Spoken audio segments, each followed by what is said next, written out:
জ্বালানি তেলের দাম বৃদ্ধির কারণে প্রতি কিলোমিটারে 11 পয়সা ডিজেল চালিত বাস ভাড়া বাড়ানোর সিদ্ধান্ত নিয়েছে সরকার। দুপুরে সচিবালয়ে এক ব্রিফিংয়ে সরকারের এই সিদ্ধান্তের কথা জানান সড়ক পরিবহন মন্ত্রী শেখ রবিউল আলম। বর্ধিত এই ভাড়া আজ থেকে কার্যকর হবে, তবে তেলের দাম কমলে একই প্রক্রিয়ায় ভাড়া কমানো হবে। এ সময় মন্ত্রী বলেন, সর্বনিম্ন ভাড়া যথাক্রমে 8 টাকা এবং 10 টাকা আছে, তা বহাল থাকবে। মন্ত্রী বলেন, এই ভাড়া শুধু ডিজেল চালিত পরিবহনের ক্ষেত্রে প্রযোজ্য হবে। সিএনজি চালিত পরিবহনের ক্ষেত্রে আগের ভাড়া বহাল থাকবে। এই ভাড়া চেয়ে বাড়তি ভাড়া নেওয়া হলে কঠোর ব্যবস্থা নেওয়া হবে বলে হুঁশিয়ারি দেন সড়ক পরিবহন মন্ত্রী।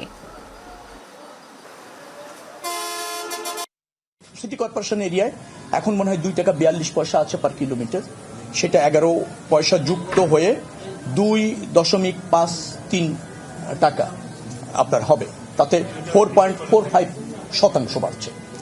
আবার যদি আন্তঃজেলা যান 2 টাকা 12 পয়সা আছে, সেখানে আবার 11 পয়সা যুক্ত হবে, 2 টাকা 23 পয়সা হবে পার কিলোমিটার আছে, সেখানে 2 টাকা 32 পয়সা 11 পয়সা যুক্ত টাকা হবে 4.74%।